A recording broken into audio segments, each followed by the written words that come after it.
As this narrative of adventure may possibly fall into the hands of some who will refuse to accept it as anything but a work of the imagination, I, Dick Warnock, the narrator, known to the Maoris as Wanaki, will begin by a slight description of myself, which will speedily disabuse skeptical minds of any doubts. I am, then, a very matter-of-fact individual, so ordinary in intellect that my enemies would without hesitation acquit me of the charge of inventing this strange history, even if they could prove that I was morally capable of such deception.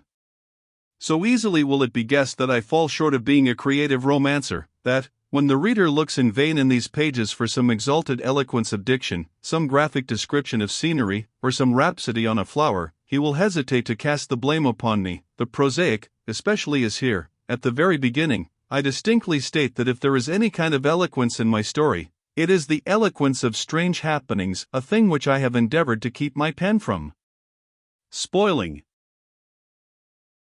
It was because I had been born and bred in Maoriland, because I understood the language and much of the ancient lore of the Maoris, that I was commissioned by a firm of solicitors in London to search for one Miriam Gray.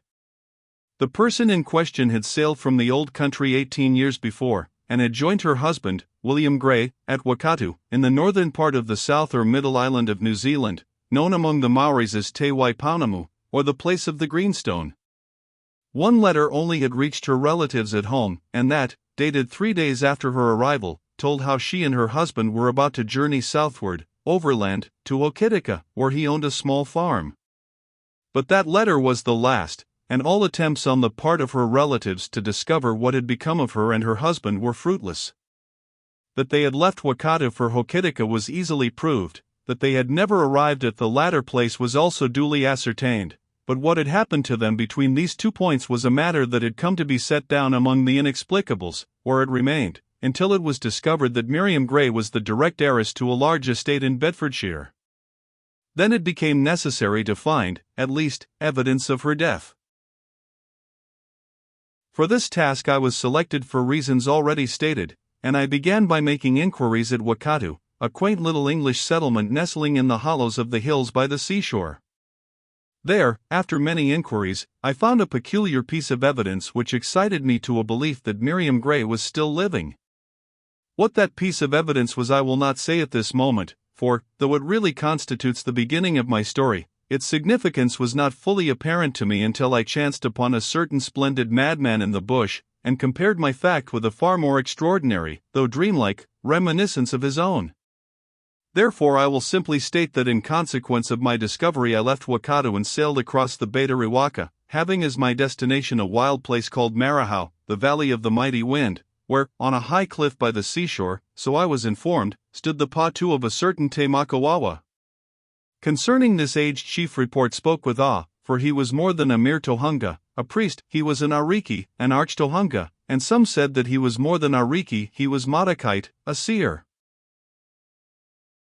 This Valley of the Mighty Wind was some distance round the coast from Riwaka, and it was possible to reach it by boat, but on the day that I had planned to set out a gale was rising, and neither Pakeha nor Maori would put out. Consequently, being both restless and rash, I made the journey on foot across the hills, following some directions given me by an old settler, who had once been to Marahau. Late in the afternoon, after a weary tramp over densely wooded mountains, into a region that grew more wild and gloomy as I advanced, I came to a tremendous flax swamp running up between the hills from the seashore. As it was impossible to get through this, I turned inland into the virgin bush to avoid it. This detour must have taken me many miles away from the coast, how far I could not tell, for the sound of the gale and the great trees overhead altogether drowned the roar of the sea. As I knew that Te Makawawa's pa was at the opening of the lonely valley of Marahau, and that I was already too far inland to reach it before dark, I determined to push on as far as possible, and then camp as comfortably as might be under the circumstances. Towards sunset, after having rounded the great flax swamp, I reached the summit of a line of high hills where the bush was somewhat sparse and stunted. Here, to take my bearings, I selected a tall, thin pine, and climbed to the head of it. By the sight that met my eyes I was a trifle disconcerted. Many miles away was the sea, white with the gale that now swayed me violently to and fro in the feathery top of the pine, while all around, in unending monotony, were the bush-clad hills, stretching away into the south towards the great snow ranges, and rolling on forever into the west, where, beneath the ragged gold of a stormy sunset, lay the mysterious region of Karamea. But nowhere in the distance could I see the high palisades of Te Makawawa's Pa. It is strange what a sense of isolation comes to the traveler among these interminable hills and valleys. I was impressed by the wild gloom and solitude of the place, and descended the tree to find a suitable camping ground by the side of one of the many streams that made their way down between the ridges. It was not the first time I had been compelled to spend the night alone in the bush, and I by no means disliked the solitary feeling of being the only man in a big wilderness. But it so happened that on this occasion I was not the only man there, as I was soon to discover. I descended the range of hills in an oblique line towards the sea, knowing that among the lower slopes I should easily find a convenient camping ground. After nearly half an hour spent in arguing with the aggravating creeper known as the prickly lawyer, struggling through interlaced roots up to my chin, and battling with occasional networks of supplejacks, whose one idea seems to be to string a man up by the neck until his natural life be extinct, I at last came into a somewhat broad and open gully, where a stream made its way through groves of white pines and tree ferns. The character of the bush here was totally different from that of the surrounding hills. Instead of thick underscrub I encountered broad spaces here and there, not unlike those of an English wood. Overhead at intervals towered the giant rimu and kahikatea, the monarchs of the bush, and they roared in the gale as such trees alone can roar, while underfoot the kidney fern decked the ground and clumped upon the moss-grown tree trunks in profusion. It was while I was making my way through these ferns that I came, suddenly and to my great astonishment, upon a well-worn path. Perhaps this might be the way to some digger's hut, occupied or otherwise, perhaps the approach to the abode of some mad hatter. At all events it was more than a wild goat track, and I resolved to follow it. Before I had gone 20 paces I detected a slightly muddy patch, and conceived the idea that if these were any recent footprints they might help me to form some conclusion as to whether this path had been used by Maoris or Pakihas. Accordingly, I bent down and examined the ground. There were footprints, not of Maori's bare feet, but of someone with boots, long, well-shaped boots they were, such as would be found on the feet of a very tall man. One cannot always judge Hercules by his foot, but when there are 2 feet, or rather footprints, situated nearly 2 yards apart in stride, it is safe to say that they belong to a man considerably over 6 feet in height. As I hurried along, the track became slightly wider, and here and there a marshy part was strengthened with a corduroy of tree fern trunks. Up, onto a slight ridge, through a long grove of white pines on the top, with the wind shrieking and whistling among their clean boles, I pursued the path, then down into a valley, and through another dark grove of tree ferns, where, losing it altogether on the soft bed of dry fern dust, I wandered on, thinking to pick it up on the other side. I had not gone far in the grove when, between the bare trunks of the tree ferns, I caught sight of a light twinkling some little distance beyond. I made towards it, and on coming out into an open space, saw that it came from a square window in some small abode standing on a rising ground at the further end of the space. I could just discern the vague outlines of a log hut with a giant roof tree towering above it, while beyond was a wooded hill, whose ridge, fringed with roaring pines, broke the fury of the gale. This was obviously some digger's hut, and here I should certainly get shelter. Cautiously I made my way over the small clearing towards this secluded abode in the wilderness, so as to peep in at the window and get a glimpse of the inmate before asking for a night's rest. I took this precaution because solitary hatters are often so obviously mad that the wisest course is to let them alone. But, when I reached the window and looked in, I got a sudden surprise. By the light of the candle standing on a rough table near the window, I encountered the face of one who was surely as much out of place there as a rough digger would be in the House of Lords. As I looked I saw that the owner of the face was poring over a large, quaint-looking volume and making notes with pen and ink in the broad margin. Now, to ponder some point, he leaned back in his chair and gazed straight before him, so that, by the light of the candle and the glow of the fire, which touched the edge of his short, crisp brown beard on the cheek that was turned from me, I saw his face clearly. It was truly a striking one, with a mouth well molded within the shadow of a short, thick mustache, a nose aquiline and strong, eyes lustrous, half passionate and full of dreams, and a forehead massive and high, from which the hair rolled back good-naturedly like a mane.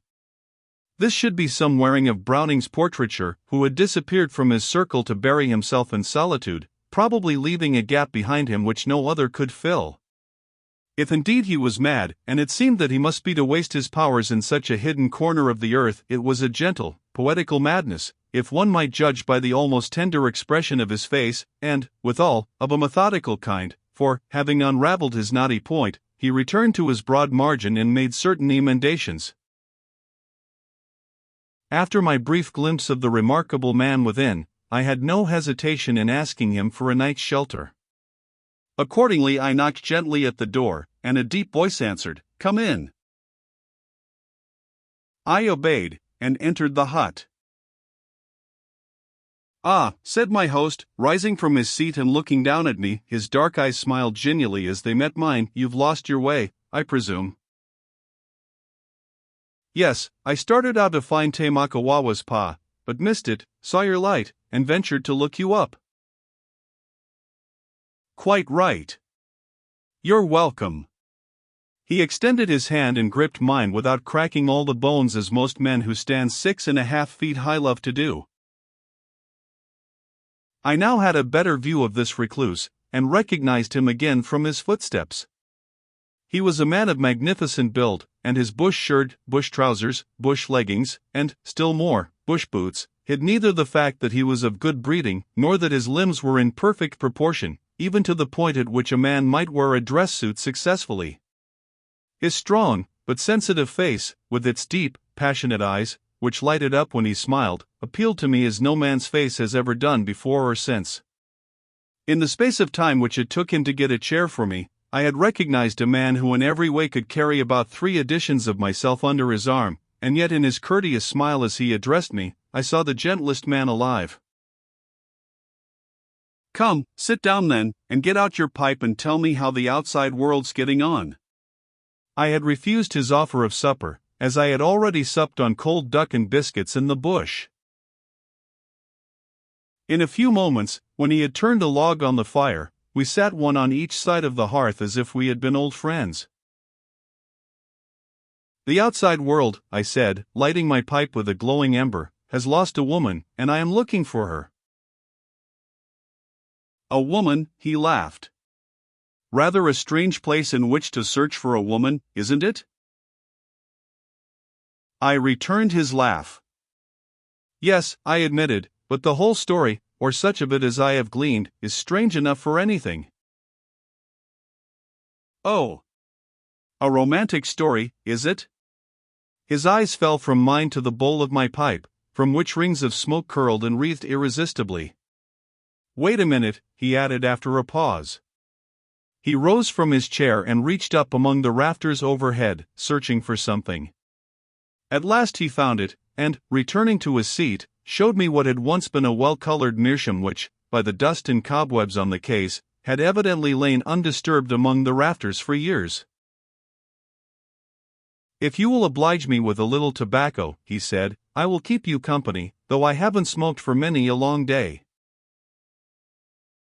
Presently, when the necessary conditions of storytelling were established, he turned to me and said, "Now for your romantic story, if I may be permitted to hear it."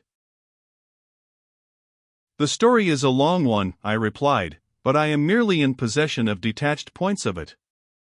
These I am only too anxious to lay before anyone I meet, on the chance of their being able to strengthen some point or add another from their own experience in this neighborhood. My own part in the affair is uninteresting. I am merely Dick Warnock, or, as the Maoris call me, Wanaki, employed by a firm of solicitors at home to find a more important person named Miriam Gray, or to glean evidence of her death." "Now that you have given me your name," put in my host, "I must give you mine. The Maoris, with whom I get on very well, call me Kahikadia, that is more my real name than any other." I saw by his manner that he did not wish to give his English name, and, realizing that it was no business of mine, I forbore from asking it. Kahikadia was certainly a good name, for from a life spent mostly among the Maoris, I was able to see in their quaint way that this man was as a great white pine among the forest trees. Hence his name was Good, and I called him by it. Good, O Kahekatea. I said easily, I will continue the story, such as it is. To put things briefly, a large estate in Bedfordshire has been left to a certain Miriam Gray, who has been missing for many years.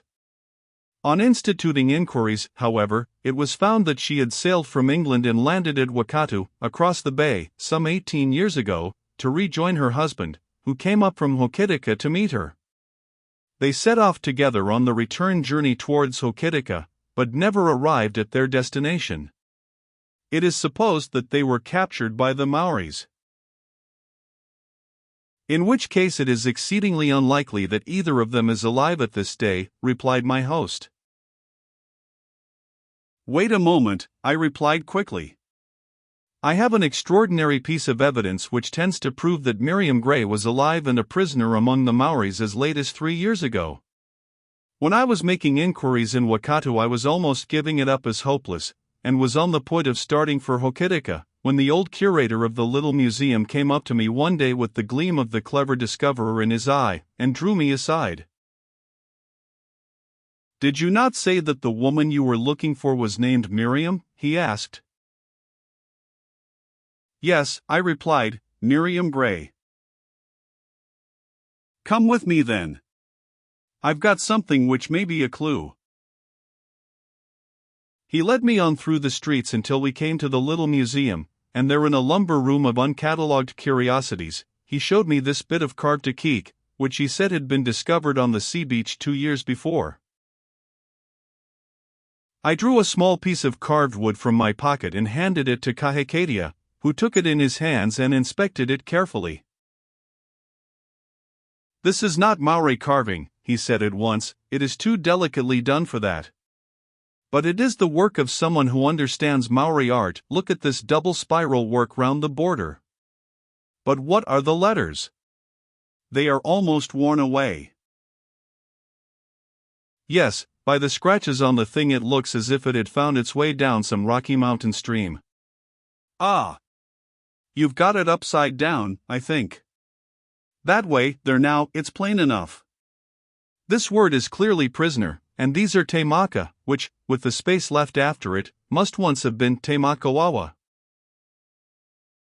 Yes, and this is mountain, he ran on, spelling in advance of me, and this is meant for tableland. Quite right, and here is the date fairly clear, showing that this was done 3 years ago. But by whom? He asked quickly, that is the point. For answer I pointed to some marks in the corner below the date. What do you make of that? I asked.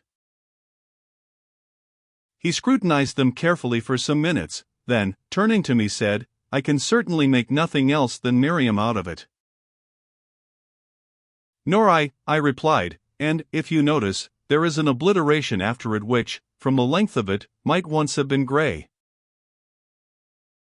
That is true, but the conclusion that Miriam Gray is held a prisoner of Taimakawawa in a mountain near the tableland is weak in many parts.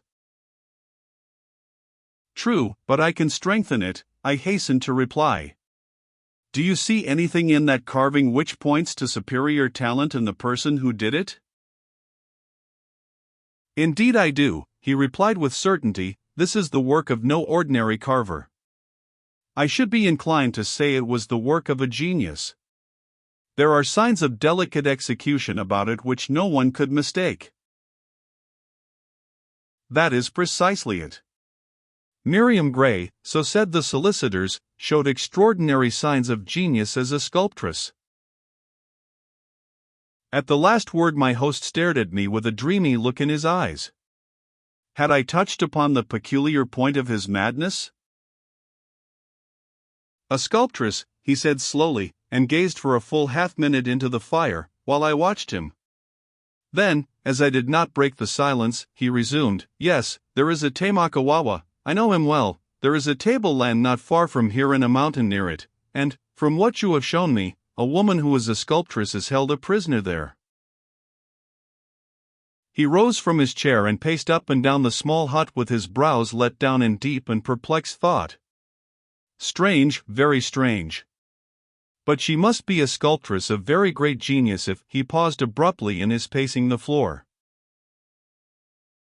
Look here, he said, casting off his abstraction, if you will accept my poor hospitality I can put you up for the night, and then, in the morning, I will go with you to old Tamakawawa's pa. I saw from his manner that he knew, or thought he knew, something about the matter, and asked simply, have you an idea? He looked down at me, then passed his hand over his brow in perplexity. Finally, smoothing back his wayward mane, he faced the question and said frankly, my idea is a dream that I had a year or more ago, a very absurd dream, but, nevertheless, one so vivid and clear in all its details that it had, and still has, a strange effect upon me. That dream sometimes appeals to me as if it were the raison d'etre of my existence in this solitude. And yet again, sometimes I think that my dream was an actual experience, but I have no proof that it was. Wanaki. All men who live alone in the bush as I do are more or less mad. But that word of yours, sculptress, has given me an idea that after all I may not be as mad as I thought. If, tomorrow, old Tamakawawa can throw any light upon what has long perplexed me, then I will discuss my dream with you, as it may possibly have some bearing on the whereabouts of the woman you seek, tomorrow, not now, for, uncorroborated, it would appear to you so wild and strange, so obviously the vagary of an unhinged mind, that you might hesitate to accept my hospitality. As he fixed his fine eyes upon me and smiled, I realized that the fact of his being puzzled by the strangeness of his dream argued for his sanity, and if, indeed, his mind was really unhinged, it was upon some sublime point, some noble idea, having an uncommon object, full of the deep poetry that burned in those eyes. As I returned his gaze and his smile I felt drawn towards him with feelings of a sudden friendship, and it was in accord with these feelings that in my mind I wrote him down a splendid madman.